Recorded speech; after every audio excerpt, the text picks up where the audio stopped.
Hey, what's up, beautiful people? Welcome to another episode of Get Close. I'm Gio. And I'm Bart. What if Mia's they're looking at us like, the fuck? what if they're actually just saying my name? Bart. Oh. There's so many things named Bart. Yeah, Bay Area Transit. There's that one, and there's like Bart's like systems, and there's Bart's like town. And I'm like, there's no Giovannas, there's no Gios. I went to Italy. I didn't see much of that. They want cool stuff. Or just easy shit, huh? Or the St. Bartholomew's. Yeah. Like, there's not that many Louis Vuittons and Gucci's. Like, I get it, you know? Giovanna's. There's like, a lot of Louis Vuitton. We belong there. Everyone owns a Louis Vuitton. Yeah, but they're very unique. Okay, what are you trying to say? I don't know. I'm just trying to, like, beat you at your bullshit. Well, you can't. I know you're full of it. I get it. See? You win. Yep, ding, ding, ding. So recently I asked Instagram, what are some topics you might want us to talk about? Yeah. And one of them I thought was pretty good because I remember, like, you know, no one is built confident or born confident, you know? Oh, yeah. And so one of the questions was, like, how do you build your own belief? How do you build your own confidence? And, like, when do you know you have it? Like, how did that all come about? So that was the question? Yeah. I think you're actually super qualified to answer that. I feel like you're someone that has always believed in yourself when no one else did. And, like, I'm someone that either put on this facade or just knew I was confident for that thing that I was being tested in. And I had to learn how to build my own personal confidence within myself. Because I think I functioned as someone that had a huge chip on her shoulder. Yeah. So I had to constantly, I felt, at least, obviously, right? Like, I put myself in this, this judgment that people were placing me on that they probably weren't, that I'm like, I have to, like, rise to the occasion every single fucking time so that people know. Why do you think people were judging you? Or, like, why did you perceive it like that? Because I had the chip on the shoulder. Where do you think the chip came from? I think it came from my upbringing. I think it came from me being a middle child and, like, constantly having to prove my worth. And that sounds really fucked up, and it really wasn't like that, but kind of. Like, I wasn't. Well, I don't think it's a conscious thing. It's probably subconscious. Yes, yeah. I wasn't the firstborn, right? Like, I'm not the oldest, nor am I the first male, and I'm not the youngest. So my oldest sister is the oldest of the four. Then next to her is my brother, who's the only male, and in a Hispanic household, like, the male is, like, what they seek, because that's going to carry the lineage, the family name, blah, blah, blah. Then you have the baby that everyone takes care of because they're the baby, you know? And then the middle child is usually the one that, like, is kind of overlooked a little bit. Would you say the middle child and middle children are kind of the same? So whether you have 3 to 7, they're all middle children? I don't know. 7 sounds pretty gnarly. I don't know how that works. I don't know how always, those dynamics work. Is it always the oldest and the youngest? And then, so regardless if it's 3 or 5, you know, these are the middle children? Possibly. I don't know how it works the more children you have, but I feel like the oldest to the youngest are polar opposites. Yeah, they have special... Right? Because the oldest is the one that gets the younger parents, the drilling constantly. Then the next one comes, and the first one's helping raise the second one. And then when it comes to the youngest one, the parents are usually more experienced, not as, like, not involved, but they've loosened up a little bit. Yeah. Like, if the pacifier falls on the floor, like, if it was your first kid, you don't know. Like this. Yeah, or yeah. You know, like, we're trying to disinfect everything, but then with the baby now, we're just like, it's okay. Like, they're built tough. Yeah. So I don't know what that's like. I just know for myself, I started realizing how I was functioning, and it got me far, you know, operating with this chip on my shoulder, because I was constantly trying to prove my worth and trying to prove why I deserved to be in the room, whichever room I was in or in that position. And then the older and the more mature I got, I was able to realize that that wasn't necessarily, like, the best way to function, just because when I don't rise up to the occasion, so much is tied to that identity that I'm like, fuck, I really failed. Like, I would get really down on myself because I felt like I disappointed so many people. When was a time where you got down on yourself? A lot. All my 20s. Like, when, though? Like, give me an instance. Like, what was an occasion you had to rise up to, and then you're like, fuck, I fell short? Whenever I was put, like, in a leadership position, I felt like. Yeah, give me a specific one. I don't know. This was, like, so long ago. Let's say I was. Oh, okay. Something as simple as like me producing a show, right? Like I'm not given any real outlines. Like no one really told me these are your guidelines. This is the parameters you work in. It was just me pitching an idea and then people going like, okay, yeah, that works. Let's do that. And then if it doesn't come out, like if the numbers come back and it wasn't what I wanted it to be, then I'm like, holy fuck, I'm a fucking idiot. I should get fired. I'm the worst. I didn't live up to my potential. Like I let my whole team down. Like, holy shit, they're gonna see I'm such a fucking loser. I'm not as qualified, you know? Like I felt like I felt like a phony. And then how do you feel now about that? You feel Now the it's same way? now it's different because I've matured, right? Like now me putting so much on other people to get my validation just doesn't make sense. It just doesn't it just that's when I knew I was maturing because I'm like, that's not fair to the other person to put so much on them to like give me feedback about myself. Do you feel like there is ever a time where that's necessary? Yes. Because you know when you're like 3, I don't know if you're gonna be like, I don't need validation from others. It's all about myself. Yeah, but I think the way I did it was not as it wasn't healthy. Like there's always a time and place, right? Like you can be the most confident person in the world, but if you're not seeking out others for information or humbling yourself to learn from other people, then you're just an arrogant bastard that's gonna end up by themselves. Yeah. Right? Like it takes you're not an island. You can't function by yourself. You need to learn how to collaborate and know when it is your role to like step up to the plate or go, hey, you know what? This is out of my field of expertise. I need to step back and I need to let other people kind of steer the ship here. Yeah. But the way I was operating before, it was I know it all. Like I need to like hold my own. I can't ask for help because I should know what the hell's going on. And it's just putting so much it's putting like it kind of would put myself down. Like I didn't have it seemed like I didn't have like full grasp of who I was and what my abilities were. And I would wait for other people to tell me like, dude, you're badass in this. And I'd be like, oh yeah, am I? Oh cool, thank you. I didn't know that. You know, where now I'm going, hey, I'm actually pretty cool in this.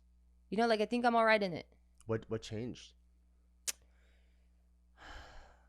I think I just kept getting hurt. I kept getting sad when things wouldn't turn out how I expected them to, which is normal, which I think things don't necessarily always turn out the way you plan it because it can't. You can't predict the future.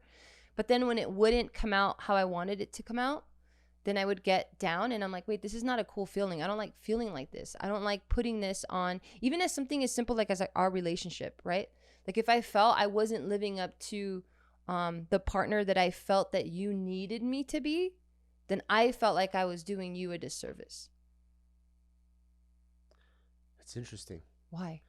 Because I've been listening the whole time, and I'm like, I don't think I've ever experienced any of what you've experienced. Yeah, I know. That's why I said I think this topic is really going to be big for you. Well, for me, it's always been like, I know what A through F is. What does that mean? For everything. What does that mean? A, B, C, D, F. I know, you motherfucker. I know the alphabets, like but how does that? A, B, C. I'm going to kick you in the face.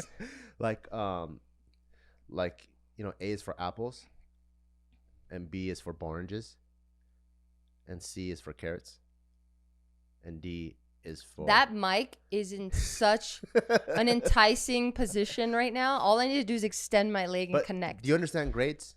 I do. Okay, so as a kid, I felt like I just knew the scale for everything. Like, if the teacher said, this is the project, I would go, okay, in my brain, I know what an A looks like, what an F looks like. Or if I'm supposed to do this, I know what Kung Fu A through F looks like. Or if my mom made food, I'm like, oh, I know what an A pizza looks like and should taste like. And I know what an F one should look like and taste like. I just felt like I just knew.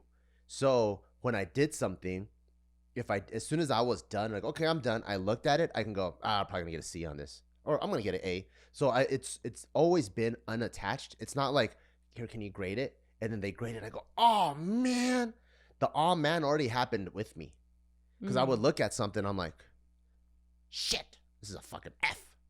And then if I turn it in, I'll just be like, it's not like I don't need someone to grade it. I can just tell, like almost every second of my life, I can tell if I'm doing good or bad. Yeah, I think you just didn't grow up. I mean, obviously, I think this comes from my upbringing where I Yeah. was just constantly bullied, and Oh, everything I did was stupid or retarded. Like that, those are my names when I grew up. I see. And I'm not trying to be like, oh, baby, oh, like it did what it had to do, Yeah, right? yeah, Like yeah. I love where I'm at now. So maybe because of that, your For scale's sure. fucked. Maybe there's Super times you thought it fucked. was an A, but 10 people clown on you. So like you're Super like, fuck, my fucked. A is actually maybe a F. Super fucked. I see. It's super, super fucked because I shouldn't be seeking outside validation, Yeah, right? yeah.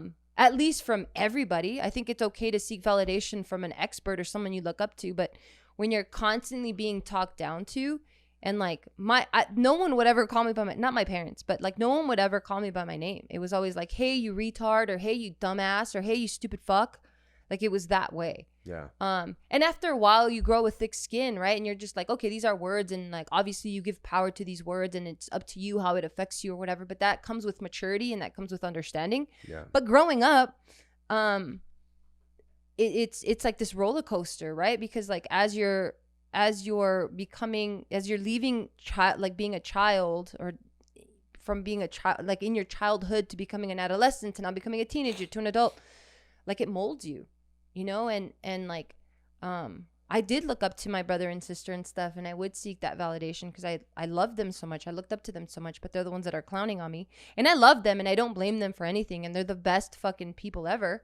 And we have such a great relationship now. But growing up, I mean, they didn't know any better either. They're also little kids, but like it really does fuck with you, you know? Like you grow up having a lot of self-doubt. So like I didn't even know I was operating this way. I would just see myself exceeding in certain spaces, and I didn't even really understand why. Isn't that crazy? Like what's a space that you exceeded in? Just in like with you guys, right? Like doing JK, like we started doing well. Like I held high level positions because I clearly proved my skill set, right? I proved my value. Yeah. But like I didn't understand. And you still would be like, I don't know if I'm doing a good job. 100%, you know? Like I always felt like there was someone else better qualified. I'm like, well, why not that person? Why is it me? Like I don't think I'm better than that person. Like I never felt like I was better than anyone else. I was just like, oh, maybe I just have a slight edge, you know? And at any point where like they see that this edge is either a facade or they misrepresented the slight edge that I have, then I'm going to easily be replaced. Damn, that's crazy. I know. And it wasn't until I always thought I was better than everyone else. That's what I'm saying. You had this confidence, you know? I remember in biology, like this is even like in ELAC, and this is me like spending 5 years in high school. I still thought I was better than everyone else. I was It's just like the teacher's fault. They don't know how to I was grade. like, I just know I need to apply myself, but I know like I'm this LS3 Chevelle. But you had a mom that needs a new paint job, and I just need an oil change. But you just wait. Once you get my fucking internals, I'm gonna be 700 horses. Dude, you had this mom that would beat the shit out of you, right? But the way you tell me that she would speak about you and what standards you're supposed to be in, I never had that conversation. I didn't even know that there were levels like that. I see. Like she would speak like you were her pride and joy. I didn't have that. I was raised to be like a medieval prince. No, that's amazing. Yeah. I didn't have any of that. My parents were too goddamn busy. Yeah, you walk this way, you sit this way, Not at all. you communicate this way. No, You know? it was more. I had none of that. Yeah.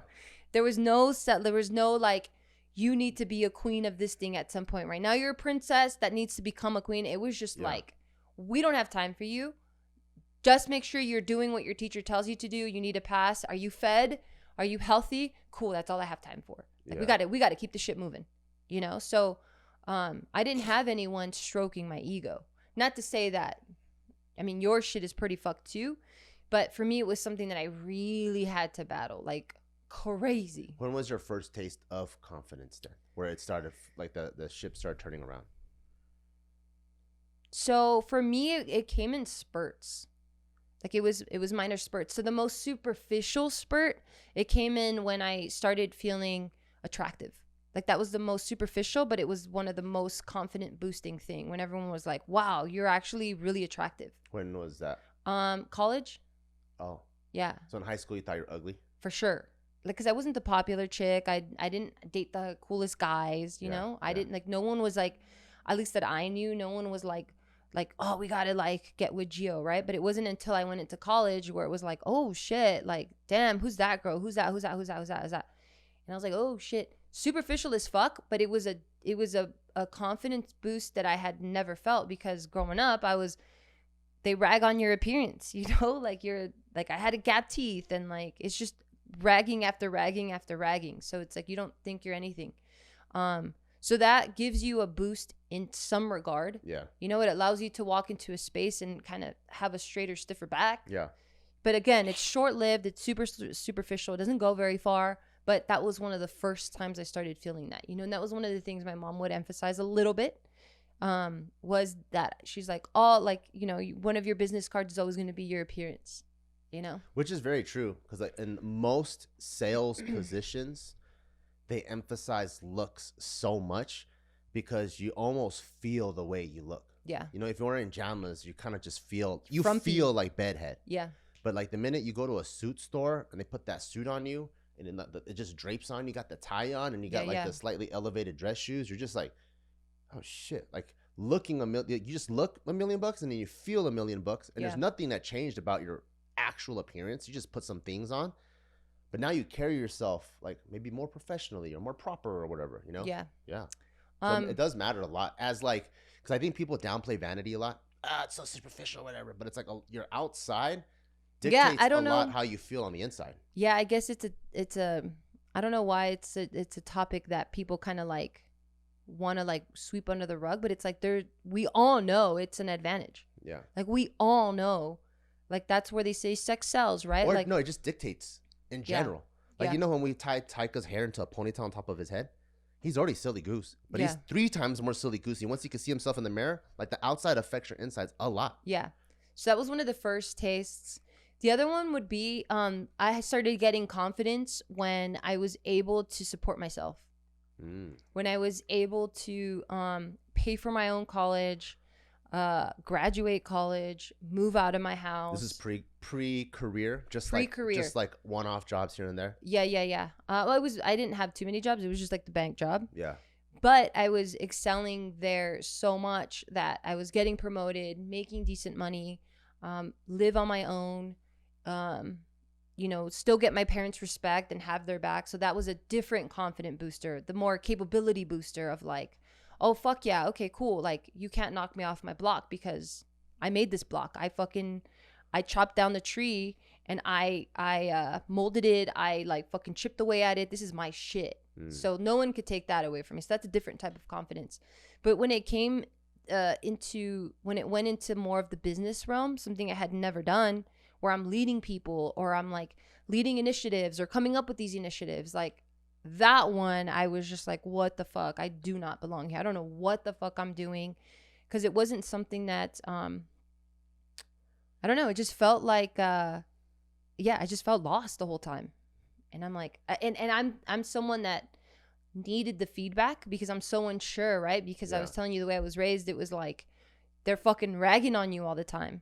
Yeah. So it's like I don't know what I'm doing, and I'm like, fuck, is this okay? Like, fuck, I don't know. I need some feedback. Like, what's going on? Yeah. But the older you get, the more you're like, wait, you're not gonna get this feedback. Like, you need to be your own feedback. You need to see what the standard is and see if you can if you're even there, kind of like your ABCDF stuff. Yeah. But I didn't know that. And when would you say was like, bam, full blown Geo? I'm confident now.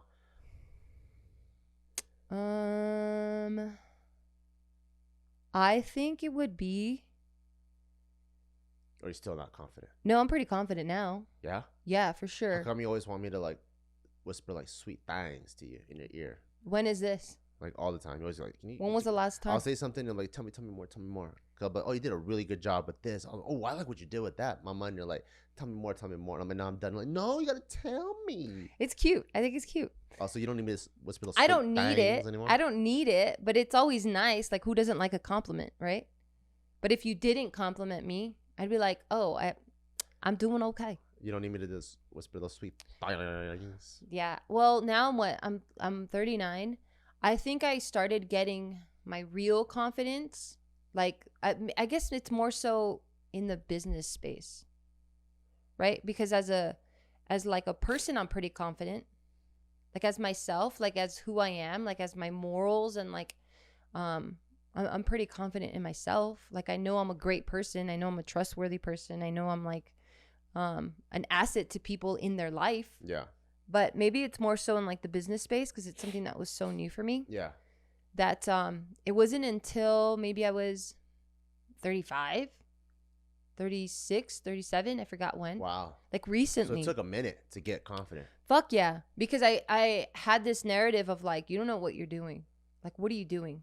Like, yeah, like you're just winging it all the time. That's pretty crazy because I'm pretty sure from the outside, you know, you probably looked confident the whole 10 years you're doing JK and Barbell. People probably from the outside like, damn, she's so confident. She's building the gym. She's doing all this. Yeah. And I'm going like on the inside, I'm like, this. I just hope it doesn't fucking fail. I'm like, I just don't know. Like whatever I'm doing hasn't failed yet. So I'm just slightly tweaking it every time. Oh. But the whole time I was just nervous. Like when I would produce a sketch, right? And it's a little sketch, but for us, it's our bread and butter. So it is a big deal. Yeah. I'm producing this sketch from literally paper to the actual live filming of the product we're going to put out for the masses to see. Yeah. Every day, like on that, from the beginning of when it's released to me to when it goes live, that whole time I'm losing my shit. I'm so fucking self-conscious. I'm so nervous. I can't eat. Like when it, like the night before we have to shoot it, the day of the shoot, I'm like a fucking wreck. Cause I'm like, holy shit, it can all go to shit. Yeah. Yeah. I think I just live with high anxiety, man.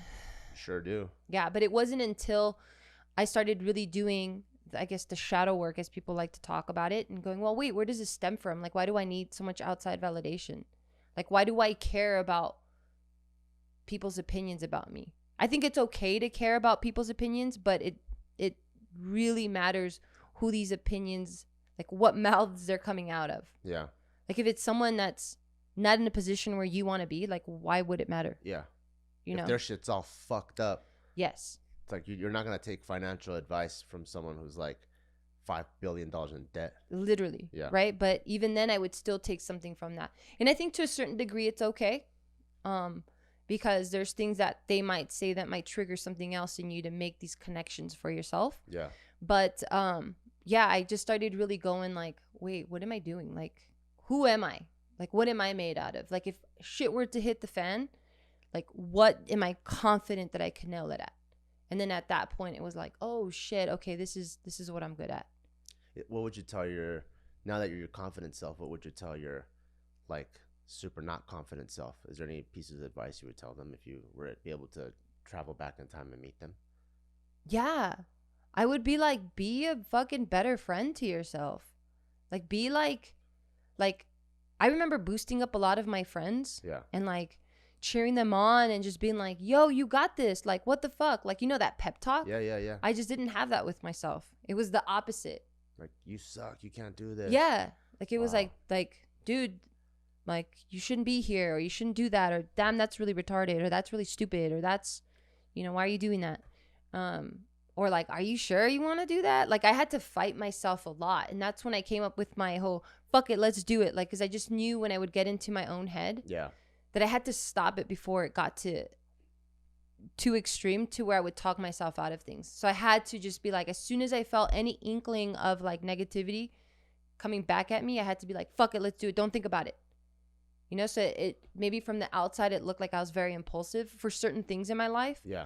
But it was because I knew if I talked to myself, it was going to divert me in the wrong direction. You know what's crazy? What you just explained, like your journey to confidence, is what a lot of gurus call the ACE method. What's that? So appearance, capability, expansion. Just kidding. I just made that up right now. But flipping him off. Why? Because you're a shithead. No, but I called it the ACE method. That's fucking fast. That's really good. You know why? Because a lot of these like mentors and gurus, the first thing they want their clients to do is get in shape. If you feel slow, you feel sluggish, you feel lazy, and you don't have that 5 a.m. initiative, that's how you're going to apply yourself to everything in life, right? Oh, your daughter's crying. You don't just get up out the bed. Like, what the hell's going on? Let's fix this. You don't have that. Let's fix this right now. You know, it's more like, then you move through life like with 5 miles an hour and you solve problems 5 miles an hour. And like, your house is burning down and you let half of the thing, like your dog, catch on fire before you leave the house, right? So first thing is fix your appearance. You can do that quick. You can lose a lot of weight in a short amount of time, and now you're a different creature. You look, you feel different, you make decisions differently. Now you build the capability. Before, you're like, oh shit, I can only run a mile in 20 minutes. After you fix yourself, your joints feel good. You're like, oh shit, I'm doing like 6-7 minute miles. Cool. I learned how to build myself. Now, how do I use the same tools I just did in a short amount of time, in like 2 to 3 months? How do I expand that into other areas of my life? Business, family, hobbies, whatever. So that's why I call it the ACE method. That's tight. Appearance, capability, and expansion. Yeah. And I think that's one of the key things that I learned from myself, but I just got really lucky that I learned that at a really young age. Yeah. Because the first time I experienced that was, I think, in martial arts. So, you know, when you're a kid and you're doing like any traditional martial art, kung fu, taekwondo, karate, whatever, it's not really about beating someone else. They're not sparring. It's about forms, right? Can you do the forms right? Does it look good? The appearance of it. So once That's where the A through F. So once you start doing stuff and you're like, oh shit, that looks good. Like you could tell when someone has snap. Like, oh damn, that fool moves good. Then you're like, okay, they look good. Now what's the capability? Oh shit, this guy do a 360 kick. Oh, this guy could do a backflip or whatever. And then you get a black belt, and I got one young. I got one when I was like 10 years old. You start to understand every single thing in life has like 5 or 10 steps to get there. And you know, you're going to start a white belt at everything, and you're able to like expand and apply this. That's cool. To every single thing. So even with like, that's rad. That I think got like, I kind of had like a, you know, up and down journey, got kicked out of a bunch of schools and all that stuff. And I think I got reacquainted with that entire concept once I started lifting weights seriously again. Because after high school or after boot camp, when I lost all the muscle I built, I was like 130 again. I was like, I got to build back this muscle.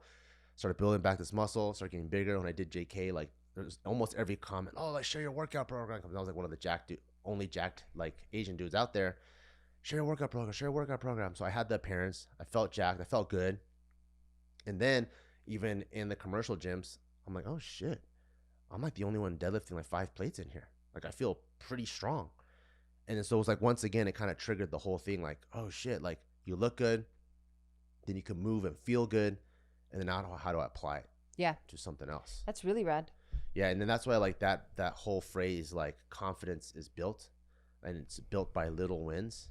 Yeah. Because if your confidence isn't proven, then it's delusional. Right. Right. It's like the guy at the bar. Oh, fuck everyone. Yeah. Up. Until he fucks around and finds out. Yeah. And then you just have some other guy that also doesn't know how to fight, throw a lucky swing, boom, and that fool's out. Right. And then so that's delusional. He thinks he can whip everyone's ass. Yeah, not until he's really tested. Yeah, but when you fight like a guy that's like seasoned in MMA or jiu-jitsu or whatever, like he might not even want to fight. They're so chill because they've been through it. Yeah. And I guess I learned that again also in wrestling too, because in wrestling, you see guys that look very physically intimidating. And you're like, oh shit, this fool got a tattoo on his face or whatever. Yeah. And then, but you find out real quick what people are made of when you tap hands. Yeah. Because the minute you roll, you're like, oh, this guy doesn't know how to wrestle at all. Or you meet a small little dude, you're like, I'm gonna crush this motherfucker, and you're flying through the air. You're like, what the? Like you find out real quick. So it's almost like I don't even need my eyes. I don't need to see how badass you are. We're gonna tap hands and we're gonna figure out real quick like where each other is at. Yeah. And I think that's like where you have to build your confidence, because when you have that like that deep knowledge of jiu-jitsu or deep knowledge of business or deep knowledge of whatever. Like right now, like when I talk to all of my friends about business, I actually like surprise myself. Yeah. Because we're in the day-to-day of our business, and like, so we're always dealing with problems, and there's a lot of times you don't know if you're doing the right thing. Right. But when you start speaking with other people, like, oh shit, I'm actually like, almost all businesses have the same cycle. Everyone has year 1 problems. And, then year 5, everyone has like cash flow problems. Year 6, everyone has HR problems. Like year 7, everyone has like, you almost go like every single business have the same cycles, almost the same yearly problems across the board. Yeah. It's just how well people have been able to manage that to have that exponential growth. But even people that have the exponential growth, when I talk to them, they still have those problems, just this times bigger. Yeah. Yeah, it's still there. Yeah, because you think like, oh, we're a 7-figure business. I talk to people in 9-figure businesses. They still got HR problems or whatever problems, but now it's a whole department that they have a problem with. Yeah. Yeah, I know when I was talking it sounded like I had this like no confidence in things. When you're But younger? yeah, like in the beginning. Yeah. But it was definitely, you know, as I was listening to you speak, I was like, well, I think also being the middle child helped me a lot because it helped me be self-sustained. Like I was self-sustainable. And I think that created the biggest foundation for me to have this confidence, right? So I lacked the confidence in when it came to business, but when I started doing the better self-talk, then at that point I started really looking back at all my victories and my wins and kind of where I started to where I am now and going, oh shit, like, hey, chill out, bitch. Like, you're actually pretty cool. What was crazy is recently we were in Texas and we're interviewing some like high caliber people. And one of the common things was they were all middle children. Like Tim Kennedy's a middle child, Nikki Rodriguez is a middle child. And I was like, oh shit. Like there's this thing about having to like maybe prove yourself or fend for yourself where you're more independent at an early age, and that independence transforms into, if I want this life, no one's going to give it to me. I got to grab it for myself. And I think the earlier someone understands that, the earlier they take control of their life instead of the life happens to them. 100%. And that's what was happening with me. But because I didn't have the positive relationship with myself, Yeah. I wasn't highlighting those things, and I wasn't cheering those things on for myself. Because I look back at it now and I'm like, dude, that's really rad. Like, you can't move forward or succeed if you don't have a type of confidence in yourself. You know, but because at a very early age, I just knew that I had to make it happen for myself. And it was more subconscious. It wasn't like I pinpointed it and it's like, Gio, if you want this, you got to get after it. It was literally like, okay, I don't really see that it's going to happen for me with, you know, my parents or my brother and sister. So it's like, what do I want? Well, I guess I just have to do it. And I didn't know that that was uncommon. Yeah. I just thought that's just the way it is. You want when you're something a kid, and you go everything's for just it. by feeling. It's big, broad strokes. And it's not until in retrospect you like are able to articulate precisely what is happening. Yeah, but if you can recognize that you're doing that for yourself and know that you have to make your path happen, that's when the confidence really, really comes at you really fast. Because you're just like, well, wait, this stuff can't be taken away from me. Because that's true confidence now, you know? Yeah. Kind of like the what did I say? The box that I created for myself to stand on. Yeah. That's what it was like. Because it's like, now I can really support myself and I have these tools. And that's when confidence really happened for me, when I can recognize all my little victories. Because it's like you said, life doesn't happen at you. It's like you have to go out and get it. And every time you make a stride in that direction to be like, I don't like this about my life or myself, and you change it and you're able to positively change it, then that's where the confidence starts coming up. That's one of my favorite things about Western philosophy versus Eastern philosophy. So like Eastern philosophy, there's pros and cons to both. I'm not saying one's better than the other, but for this specific topic, Eastern philosophy, it almost feels like competition. The result of it is for legacy. So it's very like, did you win? Yes, the Kwan family now has honor, right? So it's a very like legacy based thing. What I like about Western philosophy of competition is after we go at it, whoever wins actually doesn't get to learn very much. The loser gets to learn a bunch of stuff they get to improve on so they can go back and improve. Yeah. And then they get to come back, either the same person or a different person, go at it again.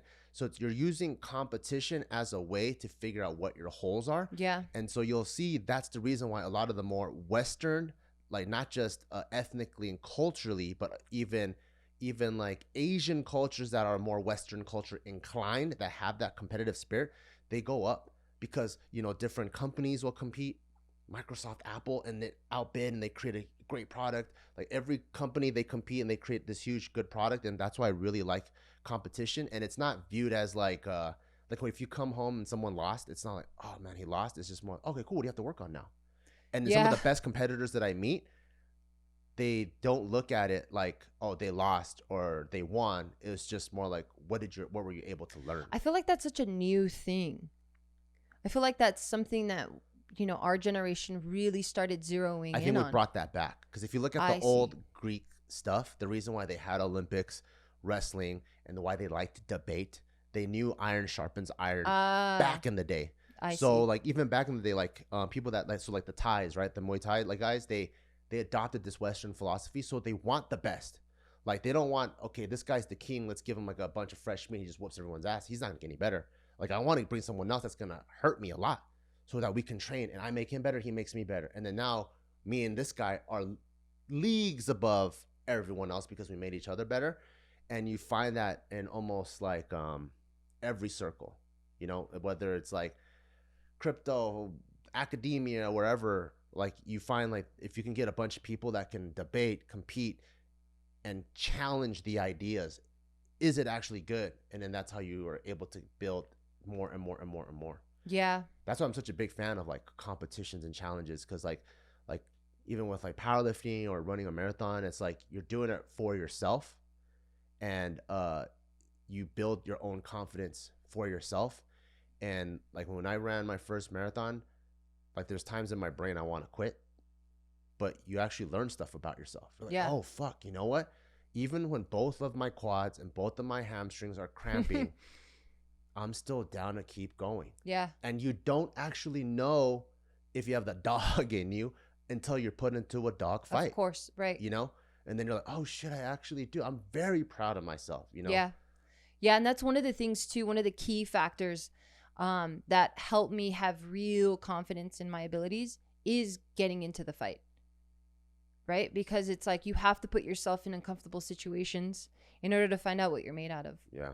And it wasn't until I started really getting into more and more uncomfortable situations specific to business, where I'm like, fuck, dude, like this is so bad. Like I don't need to be here. I don't want to feel like this. I feel like I'm drowning. I feel like I don't know what I'm doing. Like, fuck, I hate it.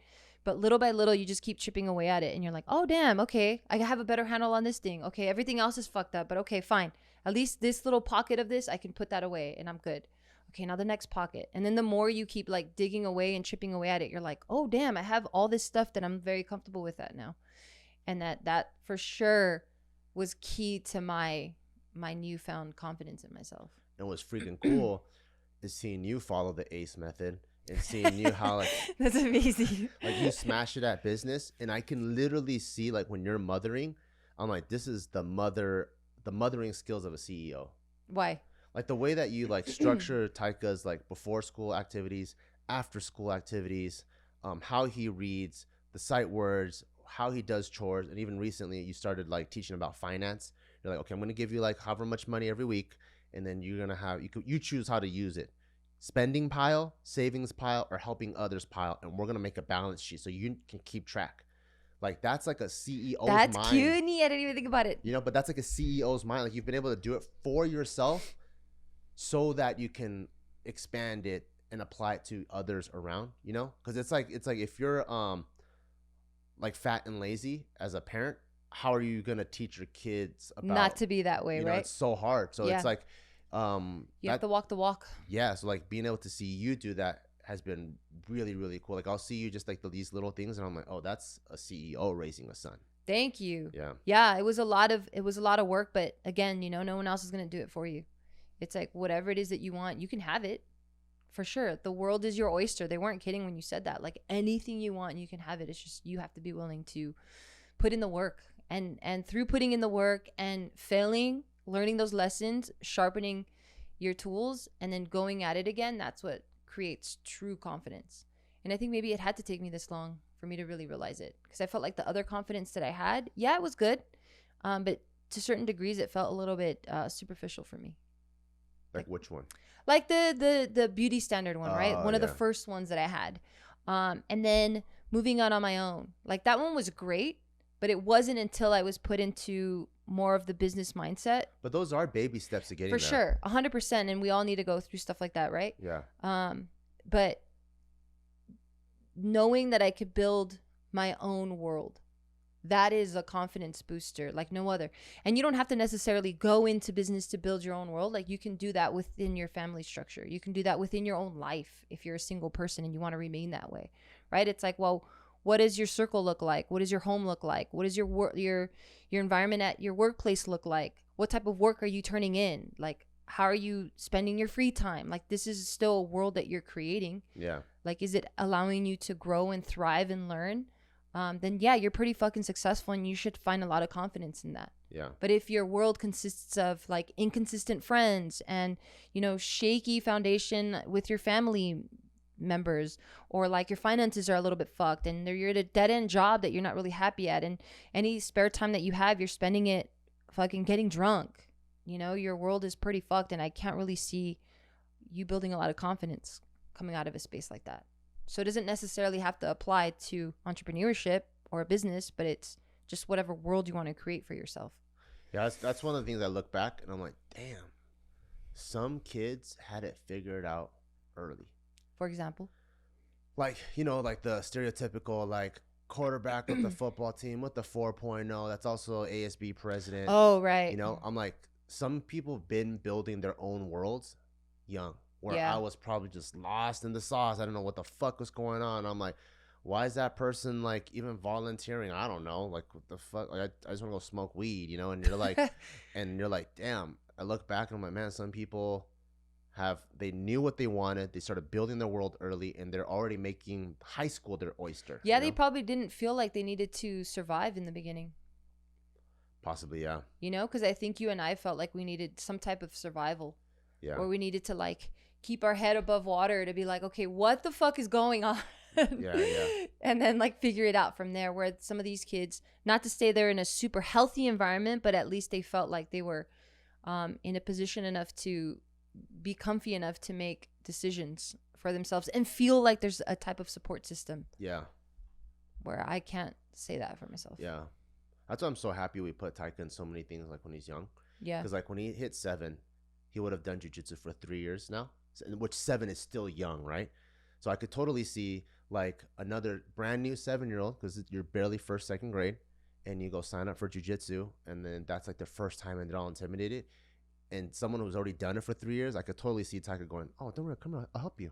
Yeah, that's cutie. And then he does that now. And that's how people get started so young, and they kind of already starting to make their world, their oyster. Like Taika's seeing like, oh, what, that kid got 2 stripes, that kid has a gray belt. Like he can just slowly see all these little things building. Yeah, it really matters the type of involvement you have with your kids. Like I see how, and I don't know if it's because he's smart, but I assume because he feels like he's still an average kid. Like he doesn't feel like he's like this genius. No, he does not feel like a genius.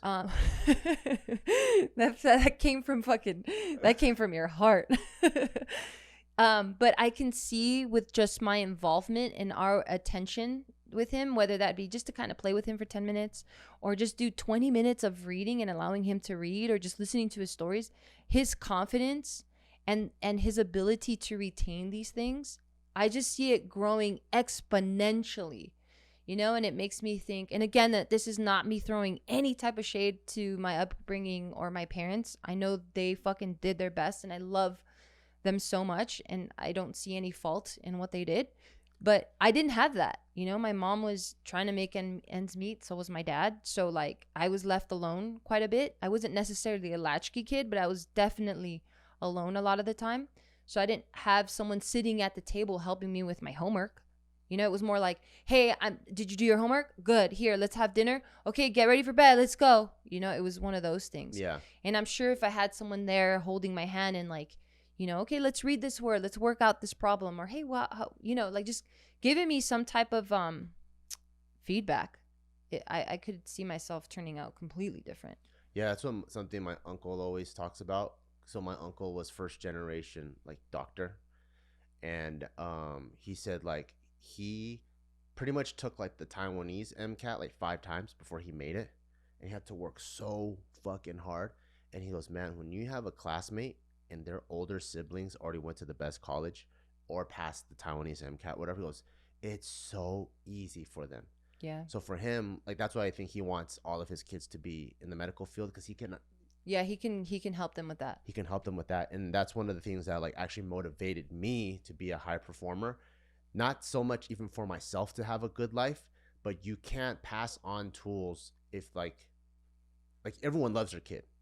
Right? Everyone loves their kid and they want the best for their kid. But how does that manifest? Decent person. Do you love them enough to make yourself a high performer so you can pass on those tools so they can be a high performer? Or do you only love them to your comfort level where you're not willing to expand where you're at and they're just going to be... Yeah, I don't think a lot of us would think like that in the moment. Yeah, but for every time I hit like a hard competition or whatever, I'm like, you know what? That's really cool. Like, now I can pass this piece of Nugget. information or nugget or insight onto Taika. The young Tykes. Yeah, and he'll believe me.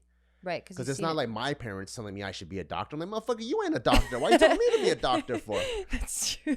You know what I mean? Like if my mom's like, oh, you should work for a shipping company. I'm like, oh, yeah, that makes sense. You've been working at a shipping company for 20 years. You get it. I get it. Yeah. Or my dad telling me to be a car dealer. I'm like, oh, I should be a car dealer. That's what you do. Yeah. But they're telling me well, their reasoning, I'm sure they're like, because we want you to do better than us. Obviously. It makes sense. Yeah. But it doesn't stick. Yeah. You know, like Taika, we don't even tell him to work out. And he fucking loves working out because he sees us working out all the time. That's true. Yeah, he wants big muscles, he says. CUNY guy. Yeah. Well, damn, this was some insightful stuff. I don't know if I was able to share a lot of it. I feel like I was kind of scattered all over the place. But that's I think it's very relatable. It's because I think most people, it seems like, you know, from at least from a lot of the questions and comments that we get, people they feel lost, or they feel like they're lacking confidence, and they want to go like, how can I do it? Like they want to improve and take control of their life. And I think whatever you shared is definitely going to help them. Long story short, it's normal to not have this confidence, you know, but it's on you to look at yourself and be like, what don't you like? Where do you want to be? And then work at those things. And then once you've accomplished it, it doesn't have to be big, crazy goals. But just once you've accomplished it, you're like, you need to recognize it and be like, I did that shit. And that's when the true confidence starts coming in. On that note, is there anything else you want to add, Barton? Nope. Just want to say that if you like this podcast and you want to support everything that me and Gio do, go to barbellbrigade.com. Always dropping supplements, apparel, digital training programs, and also we have a gym in downtown LA, 646 Gibbons. Go check that out. See you guys next time. Bye.